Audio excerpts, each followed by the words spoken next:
우리 교회는 금요기도회 때 출애굽기 말씀을 나누고 있는데, 주일 예배에는 오랜만에 우리 출애굽기 말씀을 나누게 됩니다. 출애굽기 흐름은 19장까지와 그리고 20장 이후로 이제 구분이 됩니다. 19장까지는 이제 출애굽 파노라마, 하나님께서 아마 태초 창조 이후에 다시 없는 고시대에만 일어난 아주 하나님의 그 행하시는 놀라운 이제 일들을 우리가 보게 됩니다. 생동감 넘치는 역사 이야기가 아주 끊임없이 이제 19장까지 이어졌습니다. 그리고 20장부터는 하나님께서 이스라엘에게 율법을 주신 이야기, 그리고 성막 건축 이야기가 길게 이어집니다. 금요기도 말씀을 꾸준히 들어오신 이제 분들은 이제 익숙하지만 출애굽기의 분수령은 내용적으로 아까는 이제 이렇게 이제 분량으로 봤을 때고, 이제 내용적으로 봤을 때는 출애굽기 15장이 이제 분수령이에요. 15장 하반부가 15장 전반부에 홍해를 건넌 이스라엘이 하나님께 감사와 그리고 감격의 노래를 드렸습니다. 하나님께서 홍해를 건너게 하신 다음에 너무 그 사건이 크고 놀라우니까 감격 속에서 하나님께 큰 찬양의 제사를 여러분 드리게 되었습니다. 아마 이런 기쁨도 감격도 아마 태초 이후에 창조 이후에 처음 있었을 것이고, 그 후에도 없는 최고의 기쁜 노래, 찬양의 제사가 되었다고 생각이 되어집니다. 여러분, 감사와 감격은 나를 통해 역사 하나님의 은혜가 클수록 여러분이 이제 이게 커지지 않겠습니까? 근데 이제 이 출애굽 홍해를 건넌 때에 바로 그런 감격이 있었다고 하는 것이죠. 애굽을 떠나기 전에 10가지 재앙으로부터 시작해서 홍해를 건너는 기적과 이스라엘을 추격하던 그 애굽 군대가 홍해 바다에서 이제 전멸되는 장면까지, 수장되는 물속에서 이제 이스라엘은 다 홍해를 건너왔는데 건너지 못했던 그 애국 군대는 물속에서 어떻게 해요? 그냥 뭐 어떤 장수도 그건 뭐 살아날 수가 없는 겁니다. 이 놀라운 사건을 이스라엘이 눈으로 똑똑히, 그렇죠, 이게 중요해요. 자기 눈으로 현장에서 똑똑히 여러분 이제 보았습니다. 홍해를 건넌 이스라엘의 사도 바울은 세례라고 표현했어요. 고린도전서 10장 2절, 아주 유명한 해석입니다. 적절한 해석입니다. 이스라엘이 홍해를 건너서, 그게 중요한 거죠. 홍해를 건너기 전 건넌 전의 차이가 뭐냐? 홍해를 건너서는 더 이상 애국 군대가 이스라엘 추격할 수 없게 되었습니다. 자, 이후 이스라엘은 그래서 더 이상 애굽의 노예가 아니에요. 그들이 이제 정말 이 강이 아니라 이 바다를 건너면서 이스라엘 신분이 변화되게 되었어요. 이제는 노예가 아니라 하나님의 나라, 백성이, 시민들이 되었습니다. 할렐루야. 자, 이때 감격이 출애굽기 15장 1절부터 21절에 모세의 노래, 누이, 미리암의 노래로 잘 표현되었습니다. 자, 이 감격의 노래 이후에 하나님은 이제 분위기가 전환됩니다. 왜냐하면 신분이 바뀌어졌으니까. 노예 시절에는 여러분 고통당하는 그들을 하나님 보시고 건져내고자 아주 뭐 엄청난 은혜를 쏟아 부으셨는데, 이제 그 은혜를 충분히 받았으니까 은혜 이후의 삶은 이스라엘을 시험하고 연단하기 시작하셨어요. 우리 인생에도 여러분 그럴 수 있어요. 우리를 구원하실 때는 부드럽게 구원하시지만, 그러나 이제 하나님의 자녀답게 살게 하기 위해서, 그렇죠, 우리 삶에 때로는 폭풍 같은 그런 시련이 오기도 하고 연단이 오기도 할 것입니다. 이스라엘 같은 경우는 광야는 말이 광야지 사막이 물이 없어요. 거기는 식량이 여러분 뭐 어떤 뭐 나무가 있습니까? 뭐 들판이 있습니까? 그러니까 양식이 부족했습니다. 물과 양식으로 하나님께서 이스라엘을 환경에 맞게 이제 시험을 하셨습니다. 이스라엘 향한 하나님의 시험은 이제부터 그들이 하나님의 백성, 얘들아, 너희들이 이제 내가 은혜를 베풀어서 더 이상 노예의 신세를 면하게 하고 내 백성 되었으니까 이제는 내가 누구냐? 온 천하를 지은 하나님이 아니냐? 나 위에 다른 신이 없다. 그러니까 내 백성답게 수준 높은 삶을 살아야지 않겠니? 그게 이제 하나님께서 이스라엘을 시험하시고 연단하신 것이죠. 하나님의 기대 여러분 수준이 높아요. 하나님이 수준이 높기 때문에. 이스라엘이 400년 동안 애굽에서 살던 노예 근성을 버리고 이제는 하나님 백성답게 성숙하게 살아가도록 이제 광야에서 훈련시키셨습니다. 1차 과제가 바로 이거예요. 1차 과제가 이스라엘아 이제 그만 노예 근성을 벗어나야지. 노예 근성. 우리가 지난 주간에 3.1절을 지냈지만 우리나라가 일제 식민 사관에서 벗어나는 문제로 지금까지 갈등이 있어요. 여러분 3.1절날 버젓이 세종시에서는 일장기를 건 사람도 있고 이해가 안 가. 어디 3.1절날 일장기를 걸어 세상에. 반드시 나갈 때는 친일 후손이야. 뼛속까지 깊은 친일. 우리가 여러분 때로는 이것 때문에 갈등이 아직도 있잖아요. 갈등이. 그 당시에 뭐 부득이하게 뭐 어른들이 뭐 살기 위해서 속말로 말하면 살기 위해서 뭐 친일을 했다 하더라도 지금 여러분 우리가 일본하고 무슨 관계가 지금 이제 우리나라 일본에 우리가 비굴하게 굴 필요 대통령도 비굴하게 굴 필요가 없어 이제는. 왜냐하면 여러분 일본이 못 따라와 이제 우리나라 이제 경제 못 따라옵니다 이제. 뭐가 아쉬워서 일본한테 비굴하게 굴어. 근데 여러분 이게 왜 그러냐면 그 식민 근성이 이 혈관을 타고 흘러내려온단 말이에요. 쉽게 말하면 혈통을 따라서 들어온다는 거예요. 이걸 항상 우리가 조심해야 됩니다. 이것 때문에 이제 그걸 벗지 못하는 사람들의 그런 언행 때문에 그 누구라 할지라도 우리는 반복적으로 경험하죠. 지금도 그렇죠. 어떤 정치인만 아니라 개인적으로도 봤을 때는 이것 때문에 정신 차리라고 지금 어느 시대인데 아직도 못 벗어나냐고 이제. 자, 이스라엘이나 우리나라의 시간이 오래 걸립니다. 오래 걸려. 이스라엘도 여러분 애굽에서 이제 출애굽한 다음에 40년이 넘어도 이게 참 쉽지 않은 거예요. 우리는 40년이 뭡니까 지금 몇 년이에요? 하나님께서 이스라엘 주신 율법을 히브리어로 토라라고 하는데 다 같이 토라.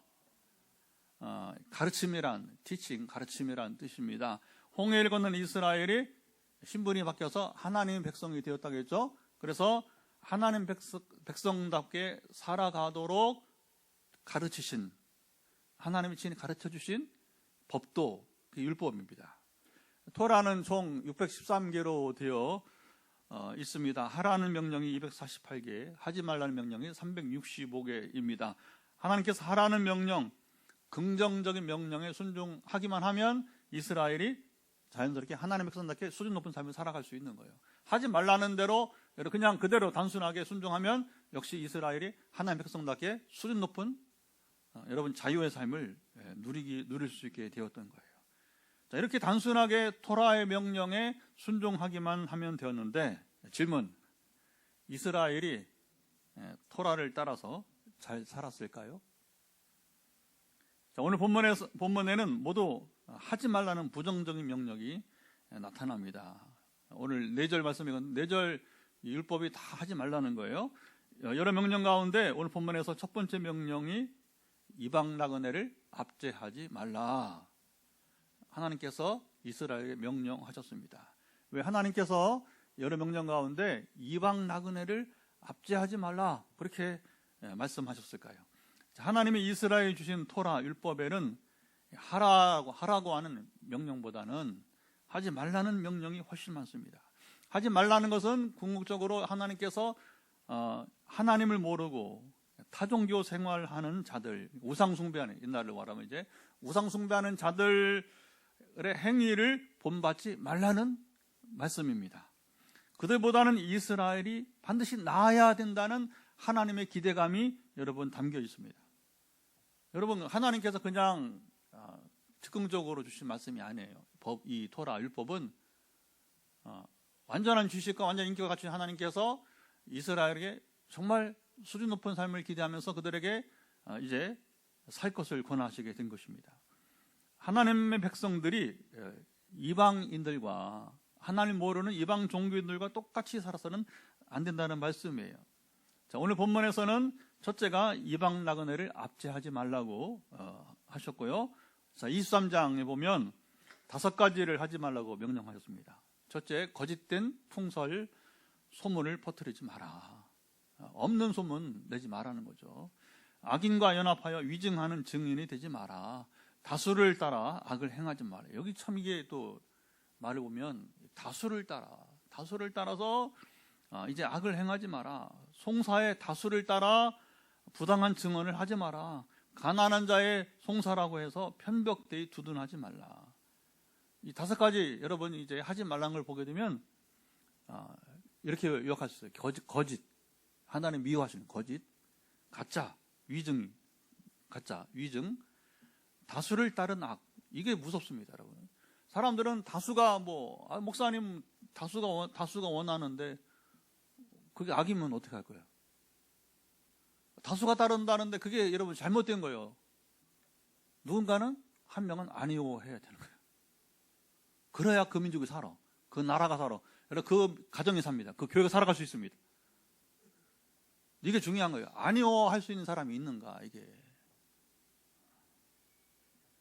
다수가 범하는 악과 거짓, 관례나 습관을 핑계로 해서 얼마나 여러분 지금도 세상에는 많이 있어요. 공평성을 잃고 편드는 재판. 가난한 자라도 편들지 말라는 겁니다. 물론 부자도 마찬가지고. 그러니까 부자기에 가난하게 어떤 그런 여러분도 우리로 말해 지역주의에 또 해서 지금도 많은 얘기가 검찰 이게 참 이게 문제죠. 이게 공평성이 있느냐, 검찰이. 이제 아주 오랫동안 우리나라는 검찰이 권력의 신여가 되어서 제대로 여러분이 검찰 역할을 못하고 있어요. 그러니까 이런 형평성에 대해서 하나님은 여러분 하지 말라는 거예요. 그렇게 불공평한 일을 하지 말라는 거예요. 토라에는 이처럼 주목해 보세요. 거짓과 가짜, 악, 다수의 행포, 공평성의 문제. 상식적으로 여러분 피해야 할 것들이에요. 이 말은 무슨? 토라에는 신비적이고 아주 여러분 심도 깊은 이야기보다 이렇게 상식적인 법도 다수 포함되어 있어요. 이런 내용들이 토라에 포함되고 하나님께서 이스라엘에게 말씀하신 의미가 여러분 무엇일까요? 자, 오늘 토라 이야기를 나눕니다. 토라는 613개로 적지 않아요.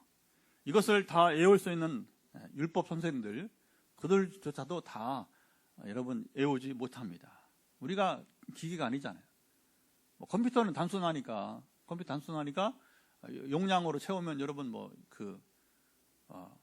613개 아니라 그러잖아요. 우리 여러분 그 해외 방문하면 출입관이고 통과하잖아요, 그렇죠?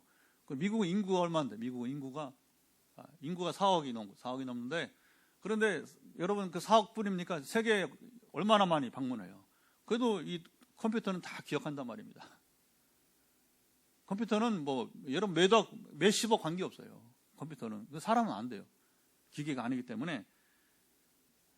자, 유대계 구약학자 가운데 한 분이 이 토라를 쉽게 기억하도록 이렇게 설명을 해주었어요. 제가 주중에 우리 오늘 말씀을 토의하면서 제가 이 소개를 해줬더니 이걸 문자로 써달라고 그래가지고 제가 이제 우리 목사님들한테 자료를 준 적이 있는데, 자, 613개 토라 가운데 하라는 명령이 248개고, 여러분들은 종류 들었습니다. 하지 말라는 게 365개라고 했잖아요. 이분에 의하면 248개는 사람의 몸을 해부하면 248개 파트로 나눠지는데, 그러니까 248개 부분으로 된 사람들이 365일 하루도 빠짐없이 하나님 말씀, 이 토라의 말씀을 기억하고 지켜야 하는 것. 이 좋은 율법을 다 기억할 수 없으니 하나님께서 10개로 줄여주셨어요. 하나님은 자비로우신 분이라 이것이 뭐라고요? 십계명. 십계명은 10개이고 사람이 손으로 일을 하는데 손가락이 10개잖아요. 그러니까 매일 손으로 일을 하면서 십계명을 기억하고 살라 설명을 했어요. 예수님은 이 땅에 오셔서 십계명도 다 기억할 수 없는 사람들을 위해서 2가지로 요약을 해주셨어요. 하나님을 사랑하고 그리고 이웃을 사랑하라 하는 겁니다. 그래서 신명기 6장 5절이 하나님을 사랑하라는 것이고, 레위기 19장 18절이 이웃을 사랑하라 하는 거예요. 근데 하나님을 사랑하는 것이 바로 뭐냐? 십계명의 1계명부터 4계명까지 하나님의 다른 신을 두지 말라, 우상을 만들지 말라, 하나님 망령되 일컫지 말라, 그리고 여러분 안식일을 거룩하게 지키라. 이 네 가지가 이제 하나님 사랑하면 자연히, 그렇죠? 하나님 다른 신을 둘 이유가 없는 것이고, 우상 섬길 이유가 없는 것이고, 하나님을 망령되게, 하나님 욕되게 할 필요가 없는 것이고, 하지 않습니다. 하나님 사랑하는 사람들은. 그리고 안식일을, 요즘은 주일이죠, 우리가 거룩하게 지킨다고 하는 것이고, 그리고 이웃을 사랑하는 사람들은 6계명부터 10계명까지. 그래서 첫째 부모를 공경하고, 그렇죠? 이따 우리 공부할 때도 한번 다시 나눌 테니까. 그래서 이제 간음하지 않고, 살인하지 말고, 뭐 있잖아요, 저기 있죠. 거짓 증거하지 말고 남에게 피해를 주지 말라는 것이죠. 그 이웃사랑. 토라, 이스라엘이 하나님의 백성답게 살아가는 법도는 이렇게 무엇으로 요약된다? 사랑으로 요약된다. 그래서 기독교를 사랑의 종교라고 하는 이유는 예수님의 사랑도 있지만 율법 자체가 근본 정신이 뭐예요? 사랑이기 때문인 것입니다. 자, 마음을 다하고 뜻을 다하고 힘을 다하여 하나님만 사랑하라고 말씀하시지 않았어요. 내 이웃 사랑하기를 어떻게? 내 자신과 같이 사랑하라고, 내 몸처럼, 우리 몸처럼 사랑하라고, 이웃 사랑하기를 그래 사랑하라고 말씀하셨습니다. 그러니까 사랑하되 위로 하나님을 사랑하실 뿐만 아니라 우리가 수평적으로 이제 이웃을, 사람들을, 가족을, 여러분 우리 자녀들을 다 이웃이요, 이게 이웃을 사랑하라. 이게 하는 조화입니다. 균형이 맞아야 되는 거예요. 여러분 하나님을 사랑한다고 하고 이웃을 사랑하지 않으면 그건 이제 반쪽사랑. 하나님 사랑한다고 하면 우리가 이웃도 사랑해야 될 것입니다. 최고의 이웃 사랑은 뭐예요? 전도와 선교예요. 사람을 구원하는 게 최고의 사랑입니다. 말로만 하는 게 아니잖아요. 전도와 선교는 그리고 양육하고. 그래서 이제 우리가 교회 본질이 뭐냐? 전도 선교가 양축이 있다면 전도한 사람들을 이제 우리가 어떻게 해야 돼요? 양육을 해요. 성경 공부를 하고 우리가 여러분 쇠가족 모임을 하고 그렇게 하는 거 우리가 하는 거예요. 그래서 또 제자반을 하고 좀 더 이렇게 하면 그 다음에 이제 우리가 선교하면서 그리고 사람을 고쳐줘야 돼요. 고통 가운데 사람들을 우리가 위로하고 고쳐줘야 되니까 치유 사역을 하는 거예요. 여러분 우리 교회 광고 보세요. 단순합니다. 크게 전도와 선교를 우리가 계속 광고 속에 1년에 2번 가지만 이제 한동안은 이제 우리 안 하겠지만 그러나 또 여름 가까이 오면 또 광고 할 거예요. 이제. 그래서 우리 뭐 맨날 선교만 하나요? 아니에요. 1년 2번 하는 건데, 그러니까 전도를 매주 하는 거예요. 전도는 우리 동일 문화권, 동일 언어 문화권, 선교는 타 문화권, 언어가 문화가 다른 것이 선교가 되는 것이고, 그래서 우리는 이게 교회의 본질 여러분 아니겠습니까? 그러니까 우리가 또 이웃 사랑한다면서 하나님 사랑하지 않으면 안 되는 것이고, 너무 이웃 사랑 열심히 하는데 소위 뭐 인도주의, 인본 여러분 뭐랍니까? 아주 박애주의는 큰데, 근데 이제 하나님을 사랑하지 않아. 그러면 이것도 문제가 있는 거예요. 그렇죠? 사람을 이해한다고 하면서 하나님을 멀리하고 그러면 안 되는 거죠. 항상 이 균형이 필요한 것입니다. 건강한 교회는 하나님 사랑, 이웃 사랑이 균형을 이루어야 될 것입니다. 이게 균형이 중요한 거예요. 오늘 본문은 후자 내 이웃을 사랑하라는 명령 가운데 이제 몇 가지가 나오는 것입니다. 첫째는 22장 21절 다시 한번 읽어보도록 해보죠. 성경은 대성김절이야. 쉽고 쉽어야 우리가 더 이해가 됩니다. 너는 이방 나그네를 압제하지 말며 그들을 학대하지 말라. 너희도 애굽 땅에서 나그네였습니다. 하나님은 이웃 사랑을 명령하시면서 약자들을 향한 관심을 언제나 표명하셨어요. 성경에 나오는 약자 3대 대명사, 약자를 대표하는 3대 대명사 누굽니까? 오늘 나온 나그네, 객이죠, 객. 그리고 과부, 그 다음에 고아. 성경에 나오는 고대 세계에서의 요즘은 좀 다르어요. 여성들이 요즘은 뭐 남편 없이도 뭐 잘 살고 또 능력있게 사는 경우도 있기 때문에 이제는 지금은 다른 옛날에는 여러분 여성들이 혼자 되면 이게 살기가 어려워요. 지금도 혼자 돼서 젊은 사람도 뭐 싱글맘 돼가지고 아주 뭐 나는 싱글맘이다 이렇게 공개하고 그리고 뭐 얼마나 잘 사는지 몰라요. 오히려 남편 없이 더 잘 살아. 애들 키우면서 여성의 독립성이 많이 발전한 시대가 옛날에 안 그랬어요. 그러니까 항상 약자가 누구냐? 과부와 고아와 객, 나그네가 되는 것이죠. 오늘 본문에서는 일반 나그네가 아니라 무슨 나그네? 이방 나그네.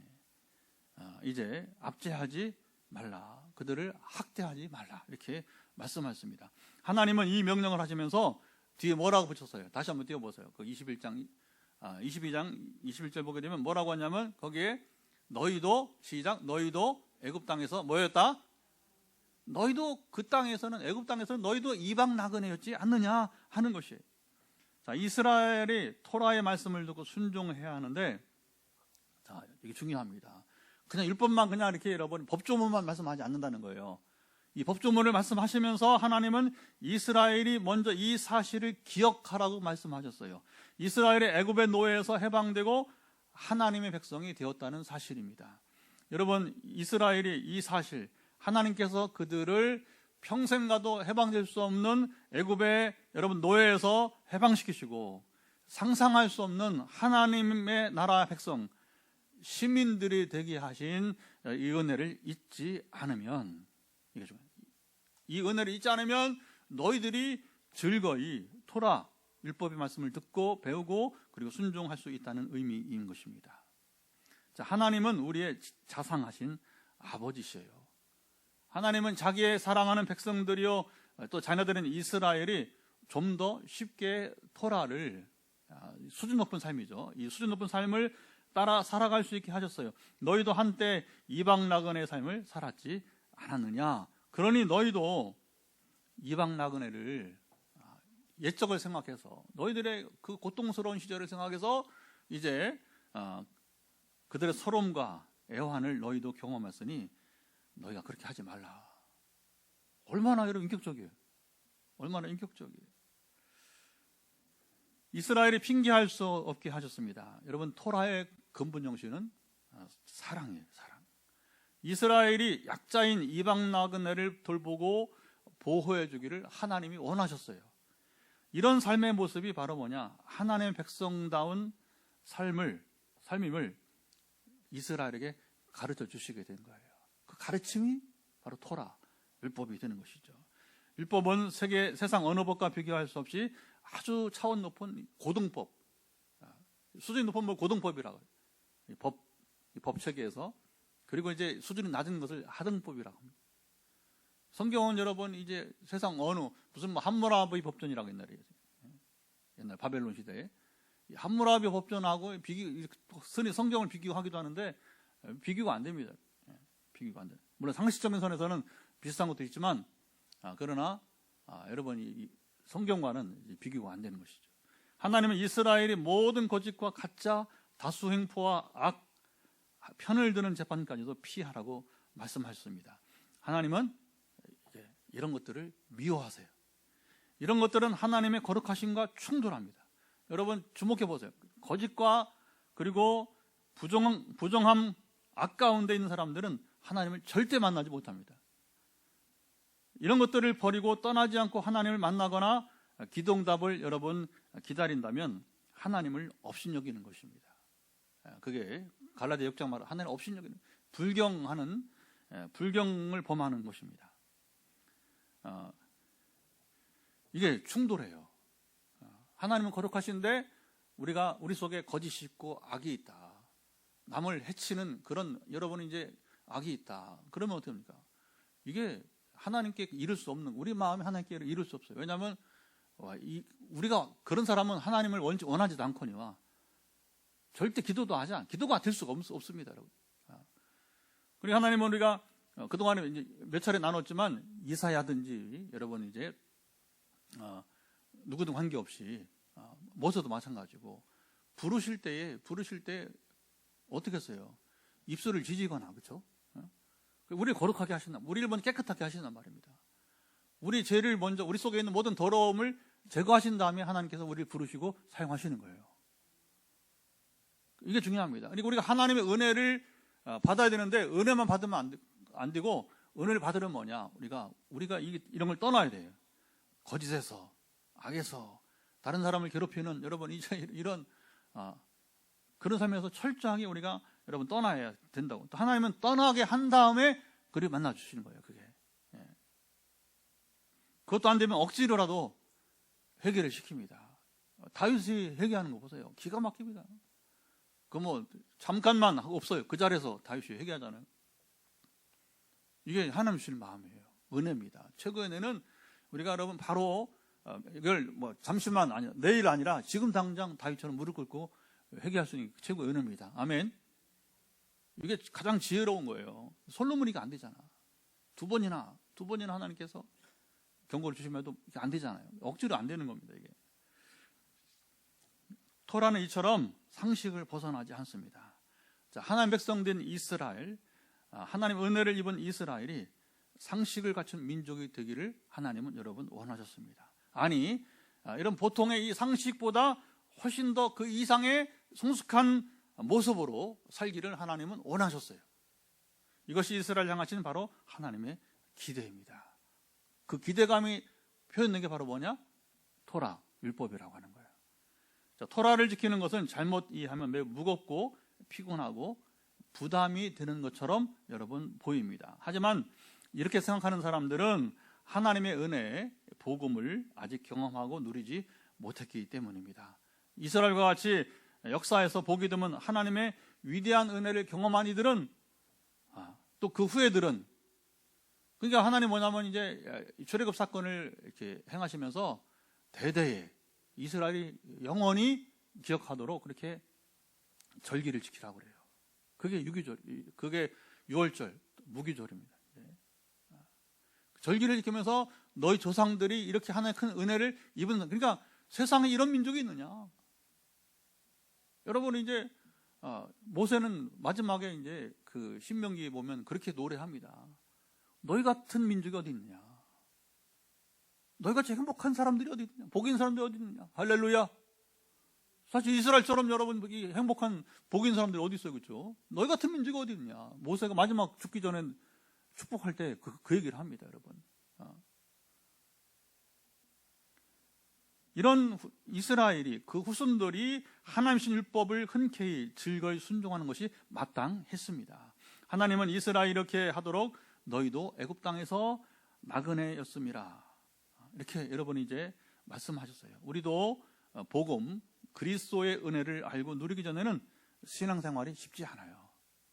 옛생활을 떠나기도 힘들고 옛 습관을 벗어나기도 힘들고 그리스도의 은혜를 맛보고 경험하면 여기서 변화해요. 그 은혜가 얼마나 크고 놀라운지를 우리가 여러분 이제 알게 됩니다. 나를 향하신 그리스도의 사랑하신가, 십자가에서의 희생의 가치, 이 구속의 가치를 알게 되는 겁니다. 여러분 이 가치를 아는 사람은 사도 바울이 말한 것처럼 빌립보서에서 복음에 합당한 삶을 사는 거예요. 그러니까 너희는 이제 하나님의 은혜를 입었으니, 주님의 그리스도 사랑을 입었으니 복음에 합당하게 생활하라. 이 주님 말씀이고 사도들의 가르침을 여러분 무겁게 여기거나 부담감을 갖지 않는다는 거예요. 이게 오늘 핵심입니다. 우리가 여러분 이제 왜 신앙생활이 힘드느냐, 왜 이 말씀을 듣고 지키는 게 힘드느냐, 아직 은혜 가운데 있지 못하기 때문에. 여러분 은혜를 입은 사람이 이것저것 생각할 겨를이 없는 거예요. 여러분 누군가 여러분들에게 평소에 이렇게 사랑을 베풀었었는데 그거 죽었어. 그러면 여러분 장례식 갑니까 안 갑니까? 모든 일을, 제가 지난 월요일 날 청주에 또 이제 장례식이 있어서 갔다 왔어요. 장로님 한 분이. 우리 교회 개척하고서 그 부부가 청주에서 이제 우리 고향 교회 선배님이신데 일신역 교장 선생했던 그 부인 권사님, 부인 권사했다가 장로가 되셨어요. 이제 올해 70인, 올해 70. 이제 그러니까 이제 만으로는 69세니까 내년까지 장로직 하고 은퇴를 해야 되는데 하여튼 지병이 있어서 결국은 이제 가족력을 못 이기고 떠나시게 되었어요. 여러분 제가 하여튼 그 가정, 그 목사님 원로 목사님 그 자녀 가정인데 어쨌든 저하고는 가족과 같은 관계예요. 그러니까 저도 그 집에 있으면 늘 다니고 또 전에 우리 딸 결혼할 때 와서 마지막 축도했던 파주에서까지 이제 부부가 와서 여기서 축도해줬던 친구 누나인데, 여러분 우리 그런 거 아니에요. 우리가 평상시에 여러분 사랑을 입은 사람이라면 여러분 어떤 일이 있을 때 핑계 대고 대죠. 그거 여러분 힘들다고 여기지 않고 즐거이 가는 거예요. 기쁨으로 가는 겁니다. 안타까움으로 가는 겁니다. 우리가 하나님의 은혜를 입은 것도 마찬가지예요. 그러면 은혜를 입었으면 뭡니까? 하나님을 위해서 우리가 헌신하는 것은 여러분 그 무엇이라도 우리는 즐거이 드리지 않겠습니까? 아멘. 그러지 못하는 것은 뭐냐? 그것이 부담이 되고 무겁게 느껴지는 것은 아직 복음의 가치를 모르고 있기 때문이다. 그러니까 거꾸로 말하면 여러분들이 속히 복음의 가치를 알기를 바랍니다. 하나님의 은혜의 가치를 여러분 깨닫고 누리시기 바랍니다. 그러면 그 다음 신앙생활이 쉬워지는 거예요. 예. 자, 구약시대의 이스라엘은 토라를 즐겁고 기쁘게 순종했던 때보다 억지로 형식적으로 행하거나 불순종하던 때가 훨씬 많았습니다. 이게 사람들이. 인간 역사가 그래요. 인간 역사가. 이스라엘 남북 왕조의 여러 왕들이 여러분 있었잖아요. 그들 가운데 이 토라를 제대로 여러분 지키고 순종했던 왕은 단 3명에 불과해요. 3명에. 다윗, 히스기야, 요시야. 시작. 다윗, 히스기야, 요시야. 세 왕. 북쪽 왕은 한 명도 없어요. 이게 다 남쪽 유다 쪽에만 있습니다. 여러분 솔로몬이 없다는 거예요. 여기 솔로몬이 없다는 이게 여러분 중요합니다. 또 여호사밧이 없어요. 여호사밧 왕은 사람은 참 선한 왕이었어요. 그는 여러분 정말 착한 사람이에요. 그런데 여러분 조심하세요. 착하다는 거하고 신앙 좋은 건 또 다른 거예요. 이 사람은 선한 왕이고 신앙도 없진 않아서. 그런데 문제는 뭐냐면 악인과 함께 그는 교제했어요.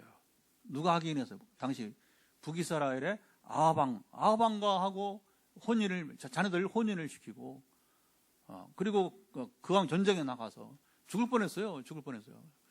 전쟁에 왜 나갑니까? 아하방과 같이. 근데 이제 하나님이 이제 보호하셔서 살아나고 아하방이 전사하는 심판을 받게 되는 것이죠.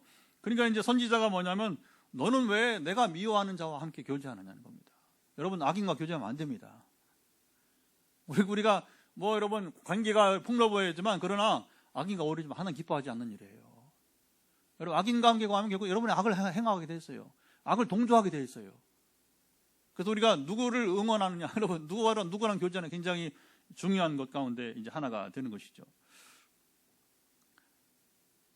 그래서 이 여호사밧 왕이 토라를 다 지키지 못하고 하나님께 책망을 받는 성경 이야기가 있습니다. 성경 보면서 가장 놀랍고 충격이 되는 말씀이 열왕기상 11장에 나오는데 솔로몬이 여러분 잘 알다시피 젊어서는 잘했어요. 그런데 나이 들면서 이 영화라는 게 세상 쾌락이라는 게 멈춰줘야 돼요.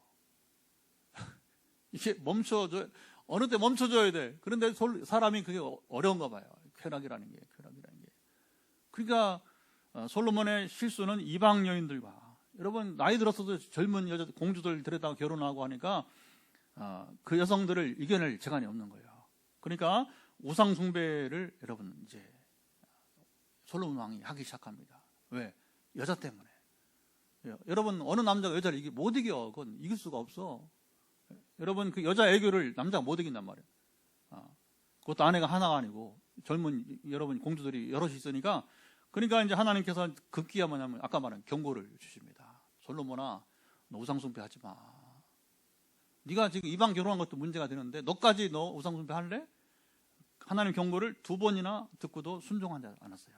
열왕기상 11장 9절 10절입니다. 하나님께서 이런 솔로몬의 모습을 보시고 하나님은 2번 기회를 주신단 말입니다. 가령 이제 깨닫게 알도록 말씀하시는 거예요. 그러나 알도록 말하는데 듣지 않으시면 하나님이 이제 심판하신 겁니다. 내가 이 나라를 내게서 빼앗아 내 신하에게 주리라고 진노하셨어요. 11절에. 그 신하가 여로보암이에요. 여로보암. 솔로몬이 왜 이렇게 타락했을까요? 하나님의 은혜를 여러분 잊었기 때문에 그렇습니다. 무서운 이야기입니다. 여러분. 솔로몬이 어렸을 때는 아버지가 다 이룬 거잖아요. 나라를. 아버지가 다 이뤘잖아요. 솔로몬 전쟁 한번 했습니까? 솔로몬이 여러분 전쟁에 쫓겨다녀 본 적 있어요? 원수에게 여러분 박해를 받아본 적 있어요? 아버지가 다 옛날에 원수의 박해를 받고 여러분 쫓겨다니면서 이룬 나라예요. 그런데 이 젊은 어린 여러분이 이제 솔로몬이 왕이 되면서 얼마나 감격스러워. 아버지가 다 이뤄놓은 거란 말이에요. 그때는 막 겸손하고 그랬는데 이게 왕맛을 보면서 10년, 20년 지나면서 이제 타락이 되는 거예요. 무섭습니다, 여러분. 그러니까 하나님의 은혜를 잊어버려요. 다윗은 하나님의 은혜를 잊지 않고 평생 토라를 지켰어요. 다윗이 실수할 때는 즉시 회개하고, 여기 중요합니다, 회개에 합당한 열매를 맺기까지 다윗은 철저하게 겸손하게 처신했어요.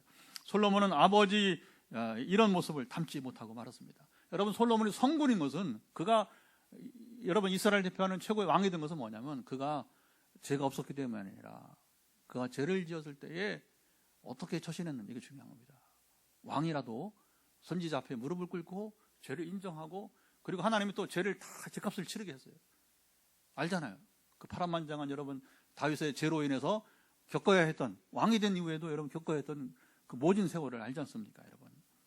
솔로몬은 아버지의 이런 모습을 담지 못한 거 말았어요. 또 충격은 열왕기상 11장에 왜 성경에는 최고의 충격적인 말씀이냐, 하나님께서 여로보암을 부르시고 북이스라엘의 왕권을 주시면서 하신 말씀인데, 제가 읽어드릴게요. 열왕기상 11장 38절, 열왕기상 11장 38절 성경 찾아봐 좋습니다. 내가 만일 내가 명령한 모든 일에 순종하고 내 길로 행하며 내 눈에 합당한 일을 하며 내 종 다윗이 행한 것 같이 내 율례와 명령을 지키면 내가 너와 함께해서 내가 다윗을 위하여 세운 것 같이 너를 위하여 견고한 집을 세우고 이스라엘을 내게 주리라.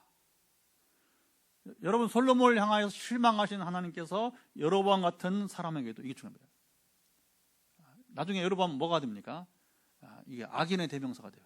참 이게 막 이게 받을 수 없는 기회를, 여러분, 단지 왕이 될 것만 아니라 이 여로보암이 정말 초심으로 다윗과 같이 행하면 다윗과 같은 견고한 그 나라가, 그러니까 여러분, 유다 왕국은 오직 다윗의 후손을 통해서 끝까지 하는 계약이니까 왕들이 세워져요. 그러나 북쪽은 여로보암이 순종했으면 여로보암 왕국이 되는 거예요. 다윗 왕국처럼. 그러나 여로보암이 이 기회를 놓치고 말았어요. 스스로 팽개쳐 버린 거죠. 그러니까 북쪽 이스라엘은 뭐냐면 정변이 일어나요. 여러분 알죠? 정변. 왕을 죽이고 그 신하가 왕이 되는 거예요. 그러면 이건 선례가 있으니까 반복되는 거예요. 피를 부르는 역사가 반복되고 말았던 것이죠. 여러분, 여로보암이 왕이 될 수 없는 사람인데 왕이 되었습니다. 하나님의 은혜를 경험한 자가 되었어요. 이제 그 은혜를 잃지 말고 토라를 다윗처럼 행하며 다윗 계약과 같이 너에게도 적용하겠다는 기가 막힌 말씀인 것입니다. 여로보암이 주신 이 약속은 언제, 잡으세요. 여로보암이 주신 약속은 언제, 어디, 누구에게든지 적용이 되는 것입니다.